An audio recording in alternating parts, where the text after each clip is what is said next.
Hi, I'm Keith the drummer. Hi, I'm Luke, and we're dog tired, and you're watching Fresh roasted metal. Oh, nailed it, man. Nailed it. Nailed that.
Guys, we are back. It is Fresh Roasted Metal. SGBC was going on. We are excited tonight because, Mom, who do we have with us tonight? Oh my God, I am super stoked because tonight we are featuring Dog Tired. Yeah, welcome Dog Tired to the show, man. Hello from Scotland. And let's welcome our brother and co-host, Brian the Vampire King. What's going on, Brian? What's going on, guys? All right. Well, listen, guys, thank you for being here, first of all, man. Yes. And I kind of wanted to start this off with, first of all, you guys have been around for a while. So I want to go over the history, and then I want to talk about the album. All right? Okay. Yeah, no problem. So just tell us your story, man. You've been around for a while, man. For 18 years, man, we've been around for. So we started in 2004. We were all just kids. We started in Keith's dad's garage, a traditional garage band. And pretty much we kind of started just writing our own songs. That was very heavily laden with Pantera riffs and Metallica riffs and stuff like that. And then from then, we just started to go out touring, to start gigging. And lo and behold, then as the years went on, we got bigger and bigger gigs and started playing festivals and stuff like that. And then found out that recording albums is one of the coolest things you can possibly do. That's why we're at. That's why we're at. We've just released our 5th album, and we've just kind of came back from touring France and touring all the UK, and we've got plans for Ireland. So it's going good. This year's going well. So. Yeah, and I could say that we started even earlier because we used to be in a band when we were even younger than that, where I was the guitarist rather than the drummer. And I would think that to this day, we've only just got up to how heavy that band was. Dog Tired get progressively heavier, but Dregs were just heavy already. So we're just kind of working back to that level of heavy throughout our albums. It's taken us 5. Have you guys known each other for a long time? Yeah, since we were kids. Yeah, we knew each other when we were climbing trees before we knew heavy metal. So yeah, like proper old pals. To be fair, Chris and Barry as well, who are both in the band, are both from the same town as us. Both Chris went to a different school, but it's not far. It's just down the road. So everyone's known each other since we were pretty much kids, since about 16. Although Chris would have probably been like fucking 40 or something at that point. So like. Go ahead. Sorry, man. All right. So as Keith was saying, we grew up together, and I suppose I think bands like Metallica and Pantera and Slayer, we got into them really early. So we were listening to those bands when we were like 10 years old. So it kind of changed our lives at the right point. That rather than just being kids and running about and like climbing trees and stuff like that, that quickly went into, yeah, but heavy metal's really cool. Let's start playing guitar. So I'm drinking. Wow. and drinking. Watching We're Scottish, so that happens anyway. After watching the Pantera home videos, like when we had that when we were younger because it got kind of handed down from our cousins, and we just basically based our lives off of it because seeing them having, like that much fun on tour. Obviously, there was stuff going on in the background, but they didn't show it in the home videos. So it was like them having fun, then a good music video, and then a massive gig, and we were just like, this is what we want to do 100% with our lives.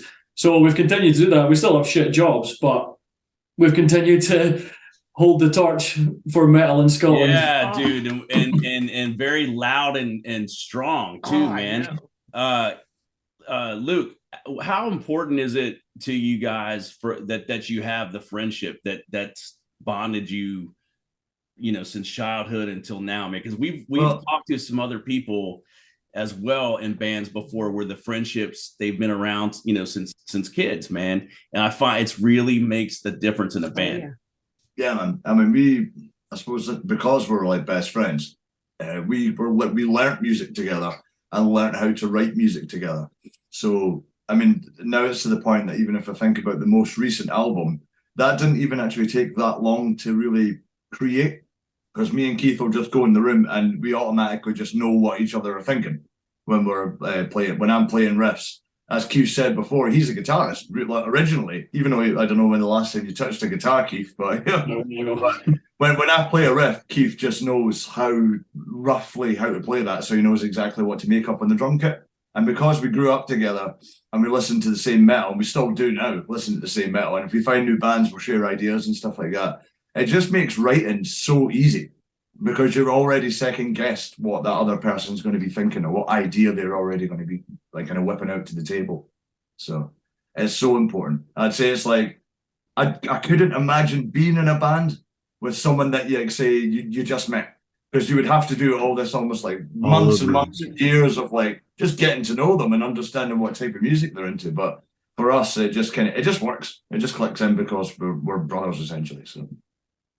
Dude, that's so awesome, man. And that's the one thing we love, man, is to hear these stories, dude, because it makes you, at least in our opinion, I can't speak for her, but I feel like it would make the music that much deeper on different levels. Like you guys have each other so well, like you said, it's almost like you push each other to right? It definitely. When something when we disagree on something, it gets quite heated because obviously we agree on so much that when something doesn't work, when something doesn't fit, we're just like loggerheads with everyone, because we're all like that. Like all four of us are all like since kids all known each other. We've all got the same idea for what we think's cool. So when someone suddenly doesn't like something, that's it. Everyone's fuck you. Because you're that close, you can have those arguments that will immediately turn into like, fuck off, get yourself fuck you.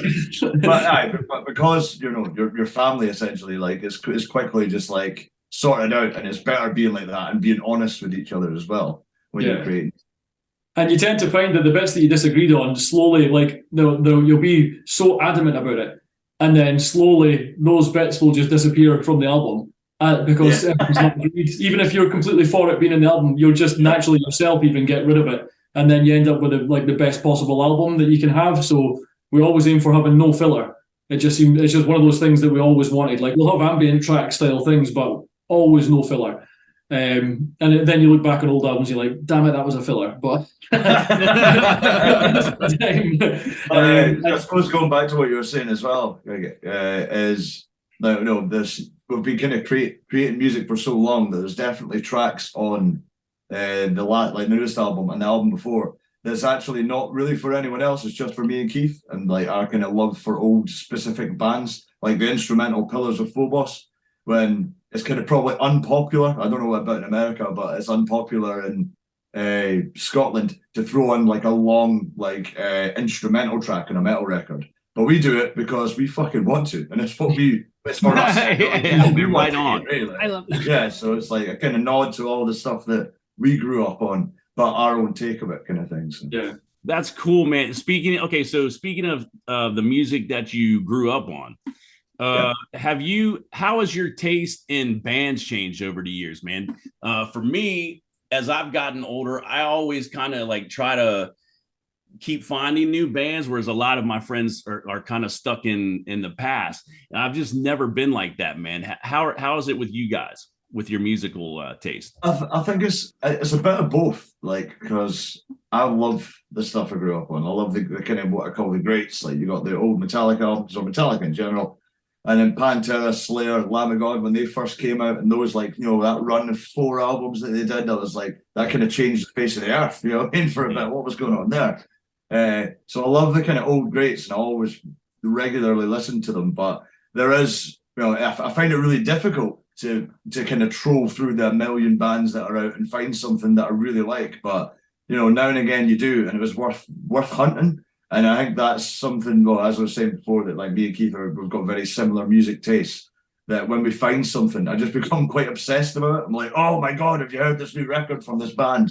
And inevitably what we do is we just steal the nice bits. We steal the parts that we really like, throw them into the boiling pot, stir it up, and then suddenly we've got something that sounds like us, kind of thing. So, dude, that is awesome, dude. The first time the reaction we did for Eyes of the Divine, I mean, this is going back to what you said. So we found you guys literally just in excuse me, the YouTube feed.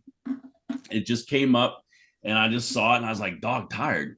All right, that's a fucking cool name. So I just clicked like 5 seconds of the song, stopped it, saved it, and I told her, I was like, we gotta do this. We gotta do this reaction. And so it was so cool, man, because she knew it and I knew it. We're the type of people that, like I said earlier, when we feel something, we feel it, man. And you guys came out with that song, and we're just like, what the fuck, man? Dude. Just inside. And then finding out afterwards how long you guys have been around, I'm like, dude, where the fuck? Brian and I were discussing this. I'm like, dude, where the fuck? Why did we not find this band, man? And it's one of those. But I'm kind of glad now. Yeah, we did find you now. Because and what we're about to talk about is this the record. I want to talk about the record, man. Take us from the beginning to the end, man, because this is a powerful fucking record, man. Cheers so much. Like, I'm really glad that you obviously enjoyed it, and the reaction video was amazing. When we watched that, I was saying earlier, we've not really seen reaction videos. I don't think we've actually had one for this album or anything yet. When we watched your one, there were some quotes in it. I was just like, that's amazing. That needs to go somewhere. Like, dropped us up on the curb at the end of it and everything. I was just like, this is fucking great. But I'm glad that you found us now as well, to be honest, because I feel like this is, at the moment, our sort of magnum opus. This is kind of like our best album to date. So I think it's a good time to find us online. And it's good that we're reaching places like America, because it's not, when you're from Scotland and you're in an unsigned band, it's difficult to get anywhere, because there's obviously a sea of bands from everywhere around the world fighting for everything. And because we're not signed, we're just doing it ourselves. Therefore, we're just pushing it out there, just hoping that it gets to people, kind of trying to get bits of promotion here and there. So it's amazing to hear that you guys are hearing it and randomly finding it on YouTube. That's great. Like, that's the best thing. Yeah, it's cool when the algorithm can do something good. Yeah, exactly. Which is fucking rare. It's rare. Very, very rare. Yeah.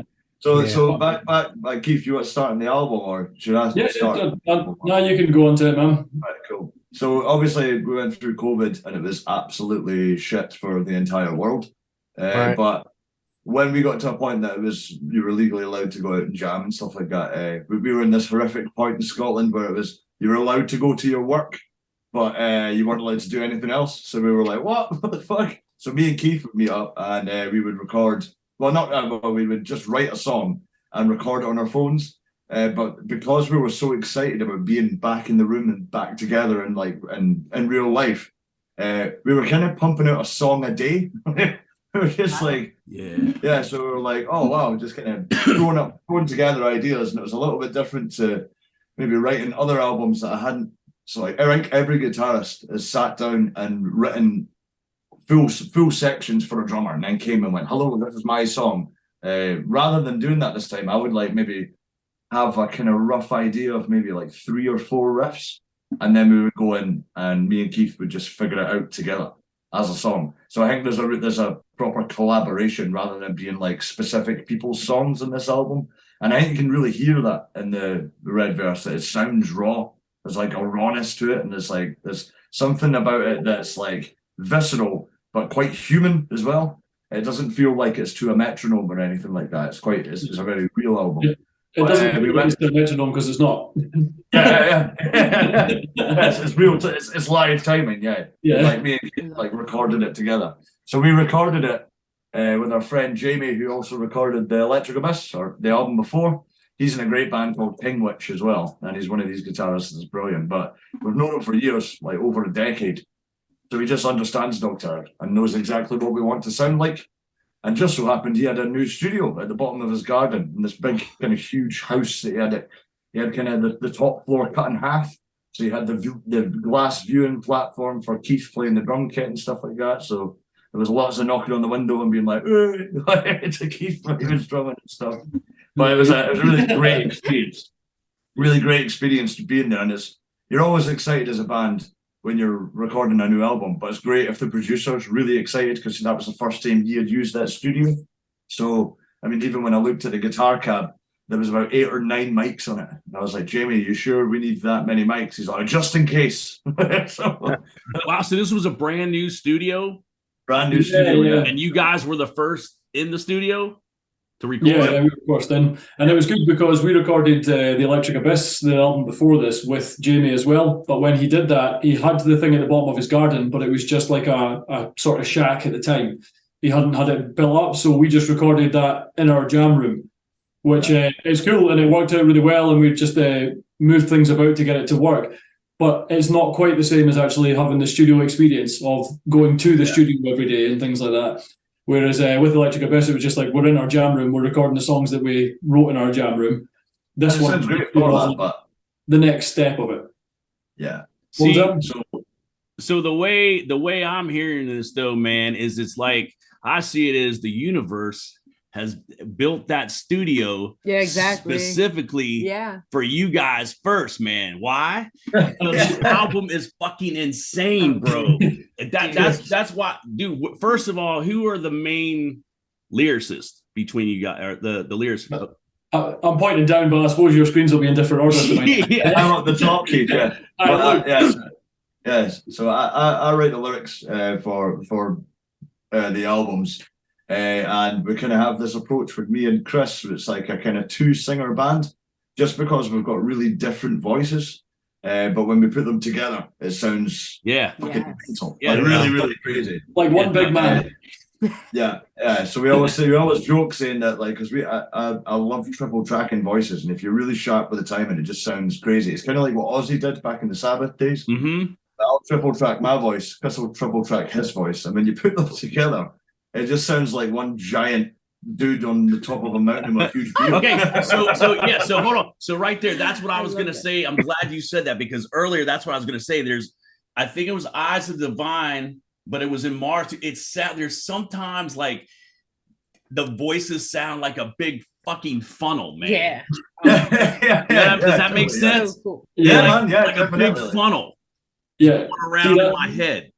That's pretty much the goal. We've got that kind of, we do the triple tracking thing, but also I totally agree with that, and that's cool that you're saying that, because I love that kind of just crazy sound that you don't really get from a lot of bands. Yeah. And I add a lot of different textured, like high vocals that are like panned in the back.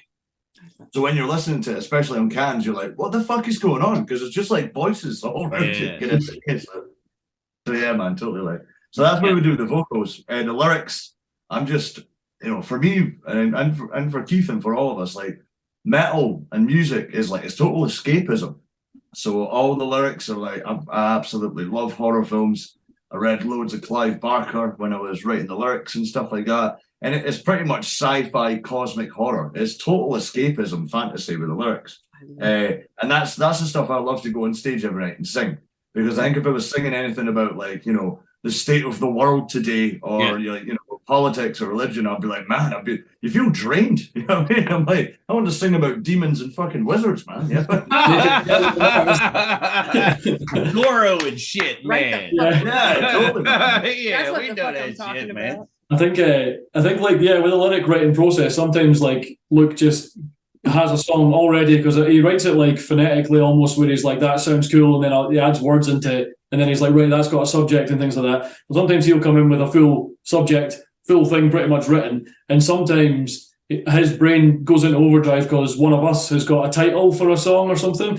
So one of us will have an idea, it goes to him, and then he goes away and just it writes everything down, comes up with this mad entire song, this whole background story over this like one word title. For example, The Wall. I had the name The Wall just randomly in my head for if I was starting another band or something like that. I was like, oh, it's quite a heavy name for like a fucking big, heavy, slow band. And then he wrote this entire mad sci-fi fantasy story about this mad, like, I don't even know how to describe it, but it's almost like living because it's seen so much horror and so much gore that it almost feeds on it, and it's just like it ends up being this really cool fucking story about this wall with corpses hanging from it that's in some made up land, on some made up planet, or probably on Mars. I don't even know, to be honest. It's like you could definitely have some. How detailed you know about the lyrics there. You're pretty much right, but it was loosely based around Hadrian's Wall, which is the wall that, like, you know, back in the Roman times, the Romans invaded the UK or Britain, and they got as high as Scotland, and then there was all these crazy folk running out of the woods trying to kill them, and they just thought, well, fuck them, and they built Hadrian's Wall, a big wall to block out Scotland. So I was like, that's a great idea, a kind of great concept. So pretty much what Keith said is that, plus a little bit of history in the lyrics as well. Hey, how important is that when you're writing and to bring it across visually through writing is one thing, man. How do you guys take that to the next level when you're live? Because I would love to see you guys live at some point. But what is your live show comprised of? Do you have a visual, or is it you guys just get up and thrash out? So we're very old school in the sense that we just get up in the clothes that we're playing and absolutely leather riffs. But I would say that like the Dog Tired live show is, well, you've seen the video in the church. Imagine that, but times 10 of intensity, because that's what we're doing. That's what we do. Like we love writing music, but you can't beat walking onto a stage and playing in front of loads of people that are up there, there just to see your music. Okay, so it's uncompromising and relentless when you see Dog Tired live, but also it's fun as well. And I think the best thing is winning someone over that was at the back of the room standing like that, huffy again, and that's just the type of person they are. But by the end of the set, they're like, "Fucking, I'm down front. This is amazing." Yeah. I definitely would say we're the band that can do that. Like it's just you feed off that kind of energy and that fun. So yeah, we don't have like mad stage props of Mars or anything like that. But I'm not saying never. That's because we've not got any money. We don't have any money, so we've got we basically say to the sound guy, see if you're doing the lights as well. Can you just put that red for Mars? Red. There you go, man. Okay, so whoever's watching this, send Dog Tired a flying saucer or some kind of inflatable flying saucer or something. Totally. But we would, but like one thing that's cool as well, I think, about us live is we're kind of different to a lot of bands. A lot of bands like rely on quite a lot of technology for their set. Right. So that could be like triggers with the double kicks or specific kind of settings and a huge pedal board. We're pretty much pretty straightforward. We're plug and play. We jam loud. We jam really loud because that's what we want to do. But that also means that we go at any gig, we can turn up and there's fucking nothing there, but we can make it work. We can make it sound good because we're used to just jamming that way. So, hey, you brought up another point, and it's I've seen so many bands over the years. She was with me on a few of these where, and I won't name the bands, but there's bands that depend on those triggers and things that you were talking about. Now we've been to a couple of shows where that has gone haywire, and and they ended the show because they couldn't play. And I, dude, as an old dude, I don't understand that stuff. So what does that? Can you guys explain what that means? So it's just, I think when you're adding that stuff in, like, so triggers are like, you know, Keith will be able to explain the triggers, but I think all the other stuff that we're talking about as well is like maybe backing tracks. So the drummer's playing to a click, and everything has to be in time with that. And when there's like a backing track of whatever keys or ambient noises, that kind of follows the whole song. Whereas if that fucks up, they're like, well, we have to cancel it because it's not what they wanted to show. And I totally get where they're coming from, that it's cool to maybe have these extra things. But if that laptop fucks up, you still got to be able to play, man. Just close the laptop and turn it up. I mean, I think the way that we've got it is basically, if we can't play it in the jam room acoustically, I don't mean acoustic guitars, but you know what I mean, like as in the drum kit's acoustic, everything on that is just you're hitting it, and the guitars are just plugged into the head, then we aren't going to add it into our live show. Like the only things that we've actually, and it's brand new, we've got little bits that are intros to songs, but we use them, but we don't have them timed to anything. We've not listened to a click in our ear or anything like that. So it gives us more leeway. If we want to slow down a lot at a section in a song because we're feeling it being slow, we'll do it. And then the crowd can feed off of that as well. And I think that's missing from a lot of modern metal. Like a lot of death metal that you get these days is kind of missing the human edge of, although, I mean, it's impressive as fuck to be able to play along to a constant click thing in your ear and get everything in time. But at the same time, I like that rawness that the old bands had, where you're just playing what you're wanting to play at the speed you want to play it, which is, for me, is usually too fast. But it's a good way to be. So triggers are basically, it just means that when you hit the bass drum, so for the pedal, when you hit that, no matter how light you hit it, it counts as a full beat, and it plays it like a full beat out the front really loud. So it means that if you're doing super fast tempos and you're just going like that with your feet, it'll go full volume, full everything for those tiny hits. Whereas we've always worked with an acoustic kit, so you can just batter it. So you have to be able to play it basically yourself at the speeds that you're doing. If they do have triggers on a kit, like I've played with one before, I always make sure that they've got like a mic in the bass drum as well, and the triggers just kind of are on top of that. Sorry. Because I like it to be real. And I don't want it to just all be fake and just basically tapping it. I really agree with it. Well, I don't not agree with it. People need it these days for the mental speeds they're doing. But we don't need it because we're playing at a sort of reasonable tempo. And when we go fast, I just have to struggle and sweat a lot. What's cool. We don't need that shit, man. But I love that. That's cool because it forces you to, it pushes you to grow. It pushes you to like get somewhere. And I love that. Yeah, exactly. What's cool is we've had a couple of instances with the Red Earth, so people like saying, there's that Keith using triggers, and we're like, no, that's just a real drum kit and some guy that's from Scotland leathering it behind it. There's no triggers on the album, and there's some really fast kicks as well. So, dude, that's cool, and I think that's why people like us connect with it, because we connect with what we feel. Absolutely. And so what we keep hearing is it's like you guys are just honest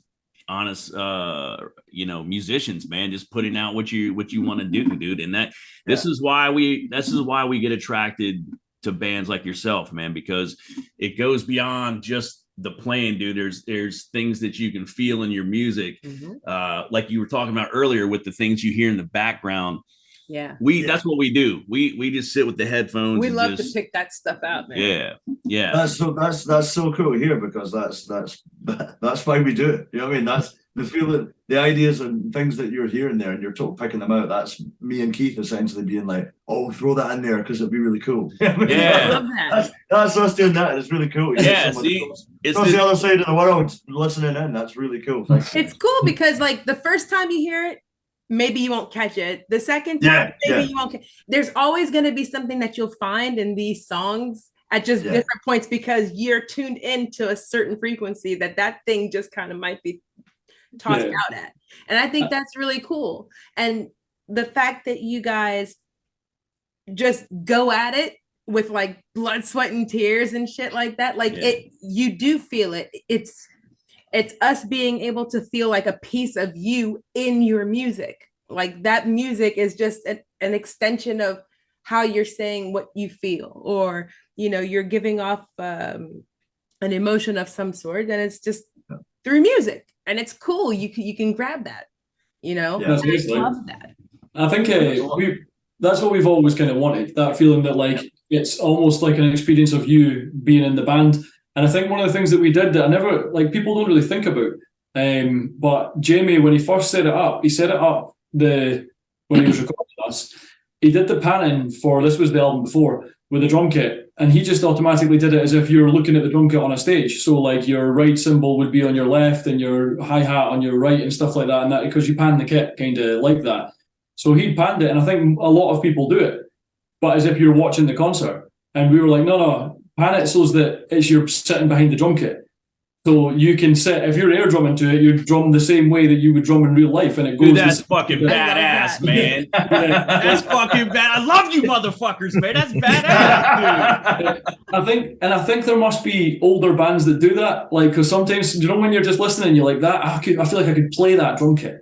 Like, I'm kind of hoping that, do you know, like Burn My Eyes, Machine Head's first album and stuff like that. I'm kind of hoping that they do it. I've not actually gone back and listened to it, but I always, when I think of that album, I think of the drumming, and I'm like, that drumming is fucking amazing, and I feel like I could play it. So I'm kind of wondering if that's something that people have been using, but we've not been aware of. But yeah, we've always done it, so it's like the experience of you being almost in the jam room, but just that wee bit more epicness to just bring it above. We also do loads of little bits like that you might not notice in your your run-throughs, but things like a riff having like an extra wee bit on the end, just for being arseholes, basically, because we were like, oh, yeah, we'll add an extra one there.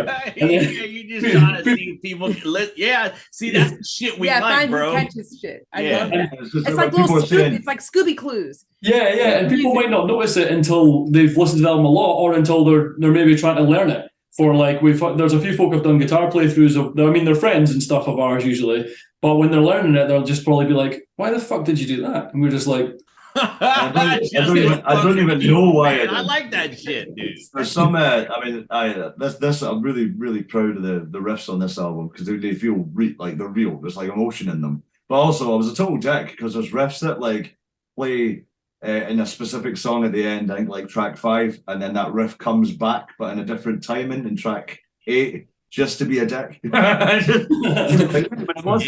the same riff? And it's just, for me, it just connects the whole album together, because it's like, it's a piece of music rather than just singles and stuff like that. So yeah, you guys have those oh fuck riffs, man. When you oh fuck yeah, man. Dude, I love it. Dude, how do you guys, when you guys are usually writing, do you get together? Do you guys do this separate? Like if you had an idea, Luke, do you call him and say, hey man, check out what I just came up with? Yeah, but we do it like, I know a lot of bands do it by like sending riffs online and like sending them in like Dropbox. We don't really do that at all. I just come up, as I was saying, like I'll come up with like 4 riffs here, and I just, every single one of them, I don't know how they're going to join together, but they make me, this is cool, I like them, they sound cool. And we always do it in person, and Keith's always sitting behind the drum kit, and I'm like, check this out. So he can just be like, oh, cool, start drumming immediately. So that's right, and that's why songs come about so quickly, because like we demo in this room I've got here, it's got a wee bit at the back of my house. It's got like soundproof door and stuff. So we'll demo stuff here, but when we're writing, it has to be like in the jam room. You know what I mean? That's the way we do it. Yeah. And we tend to find it as well that if you come in and you've got a riff and you start playing it and I'm playing along with you, we just continue and see where it goes. Like, as in, we just make up the next riff on the spot, and quite often those are the riffs that end up in the album because they're exactly what you needed to hear. And that's why you play it next, kind of thing. Because you feel like it's going there. Yeah. So you're like, but there's sometimes where like Keith will be zooming into like this one cool little drum bit, and I don't even know what the riff is yet. I'm just like, jun, jun, jun, jun, jun. You know, it's going to be something like that. It's cool. I'll play it later on. Let's go. Oh man, that's cool. Just listening to you guys remind me of when my brothers used to get together for band practice. I have a brother who's a drummer, and I have a brother who's a guitar player who started off with bass.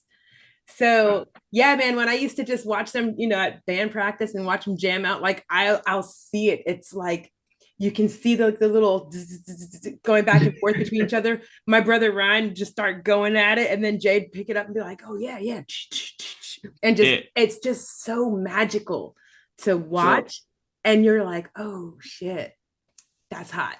Do you guys do that? Do you guys do that live? Did you guys like fuck with each other live?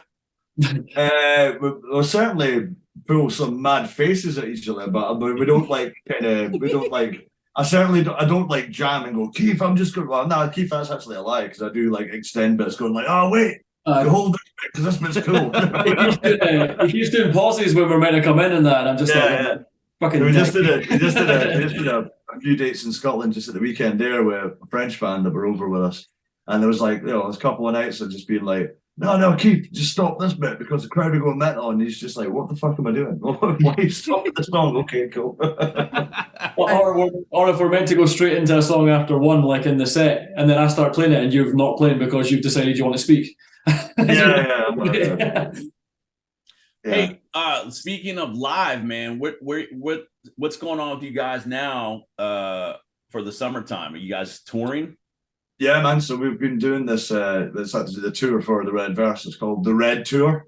Pull that one out of the fucking bag there. But no, we started in May. We did a tour of France, and then we played the album launch in Edinburgh, and then we have done about 6 dates in England or something, Keith. And yeah, I think so. We just done another kind of tour in other parts of Scotland just at the weekend there. And we've got 2 or 3 weeks off, and then we're back touring England again. So we're touring England end of August, Leicester, Rotherham, and Nottingham, which are all kind of in the middle of England. That's where all the kind of, I suppose it's kind of like a lot of metal, like the big metal is actually in the middle of England. So there's a lot of festivals and stuff like that around there. And then we've got just a few more in England in September. And then back up to the north of Scotland in October for Aberdeen, and then we're going over to Ireland as well. So we're doing the full. Wow, I think it works out. It'll be about 20-something dates or something like that. So. Nice. Any chance of the US any time, man? So this is the thing. It's like I know a couple of bands from Scotland that have toured the US multiple times, and they say every single time they come over, they fucking love it. They say it's like it's supposed to us, it's like, the giant tour bus traveling like, 2 days through states to like different gigs. That's like our dream. That's what we want to do. That's like what we saw when we were kids, when we saw like the Pantera home videos and stuff like that. So it's just, I suppose, finding the right connections and finding the right festivals for that to be a possibility. But it's definitely on my bucket list of things that have to happen in my lifetime. So, it would be a tour bus. It would be a wee shitty van, and we'd be. But tour buses in America. Tour buses in America aren't that bad, man. They're all good, eh? So okay, that's what I was. I'm glad that you said that about the festivals, man. So now I get to tell you guys what her and I are doing. Okay. So we the last year and a half. Our SGBC guys, someone had thrown out an idea of festivals and how bad and prices and all kinds of things were going on. So we joked about starting a festival. Well, that turned into more talk, and this has been going on for like a year and a half, almost 2 years. So we decided that this thing, her and I decided, and our brother Philip, who's not here with us today, we all three decided, hey, let's make this real. Yeah.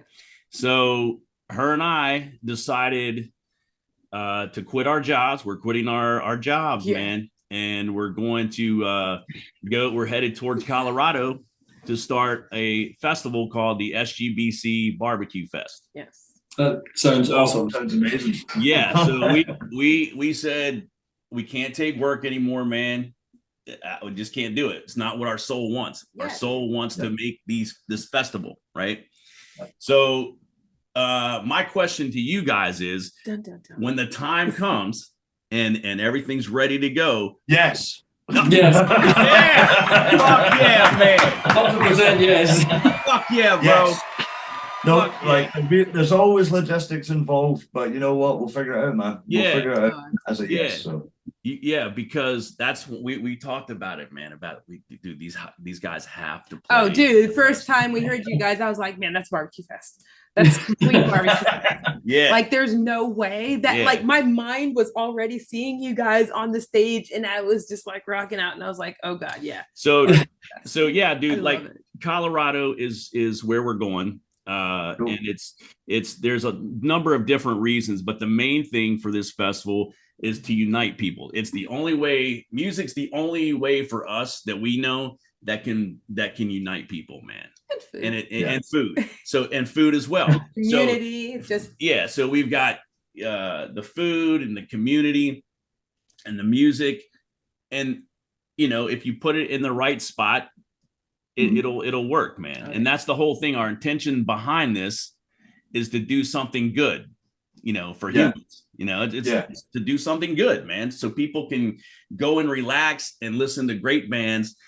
And we're more of the independent underground band scene than we are anything else. This is what we want to do. We've got bands from Japan that want to do this, and from Australia. So this is like a world, kind of like a world festival thing we want to put together. We have family all over the world. I can't think of anything that I would want to do more than that. That sounds amazing. Fuck yeah, brother. Thank you so much, man. That means I've never even been to America. I would love to come across, and I would love for the reason for me to go to America was to play a festival, especially a barbecue festival. I would be yeah, man. Hey, all the boxes for us there. We've already started hitting up barbecue people, because that's the other thing. When we get there, we want to use the community. We don't want to like get any kind of big name things from out of town. We want to utilize the community. Absolutely, because that's the whole point. Support each other, you know what I mean? That's what this is about. It's about coming together and in music and food and love, man. Yeah, Nothing man. greater. And it's what better than to have a bunch of rockin' music, man, and then have some good ass barbecue, dude. Congratulations on chucking the jobs in as well. Yeah, man. Dude, brother. It took us about a year and a half to make the decision. But it shouldn't have, but it did. And now we just said, we got to do this, because this is what we're just being pulled to do this, man. It takes a lot of that. Like there's no chance we could quit our jobs, like just from the money out of metal is just like nothing, obviously. But yeah, like that's an impressive step to take, and we would happily be a part of that. Bro, because that's the thing, man. It goes way beyond that, and those are things we'll do down the road. But we want to be able to help bands like yourself, absolutely, like come together. It's through a big network to have bands help each other, man. So bands don't have to be crippled by money when they're out on the road, man. So those are the types of things we want to do. And like I said, as soon as we saw you guys and just started listening to the album, I'm like, God damn, dude, this is like, that's what I was saying earlier. It's like a big fucking tornado, man. That's what I feel like. The sound's just like a big tornado, Sweet. So, hey, thank you guys so much for this, man. I appreciate you willing to take the time to talk to us, because your band is just, it's brutal. Fucking brutal. I can't wait to dig more into your discographies and see what you guys have done in the past and see what we've missed. Now we've got a deep dive the rest of the music. That's the fun part. So the thanks is to you for checking us out, like on a whim as well, just randomly picking the video. That's amazing. Like this could be massively serendipitous if you. I know, right? That's the whatever way. Comes, man. It's wonderful. That's how we love. That's how we love to see things, man. Absolutely. I'm so glad that you enjoy it, and you seem to have the exact view of the album that is what we were trying to portray. So that's perfect. Like that. Man. That means a lot. Like what you were describing about zooming in and finding out different parts and stuff like that. Because a lot of the time when we were writing this stuff, we're like, are people even going to fucking hear this? I mean, like, are you going to hear these little bits and stuff like that? So it's nice to hear that you've done the deep dive and you enjoy it. So. Yeah, man. I feel like we're like, is this even a song? Have we just put soup together? Like, hey, Brian, do you have any final words for our brothers? I just think it's funny, man, because I feel like the third wheel on a date, man. Because you guys have been answering my questions without even me asking them, man. That's why I ain't been saying shit, man. So, man, I love you guys, man. That's I didn't cool, mean man. to steal your thunder. It's funny, man. Yeah, But man. no, I love you guys, man. I wish I would have found you guys sooner. It's perfect that you found us now, man. Yeah, we got you down, man. You're our family Found us now, on bro. this You're our album. This family is the now. album. Yeah. Well, Yeah. Dog Tiger. I mean, since I first they came out with their bowl, man, you guys have been on rotation on Spotify ever since. So No, thanks so much. Like, Yeah. I think the US has actually taken over the UK in our Spotify stats, so we'll just put that down to you. Hell yeah, man. That means good things are happening. Yeah. That's awesome. Right. That's awesome. I just wanted to say thank you both so much for your time. I really appreciate it. I look forward to getting to know you guys so much better through, conversations and of course through your past music. And I just love it. I just love your story, man. I don't want to say anything else. I'm just really, really happy right now. Yeah, guys. Again, thank you again. Yeah, thank you guys for just sitting with us and just being real with us, man. We appreciate everything, man. And we're probably gonna we do a thing called the super split, man, where we take an album and we just go through the whole. We get really relaxed. Yeah.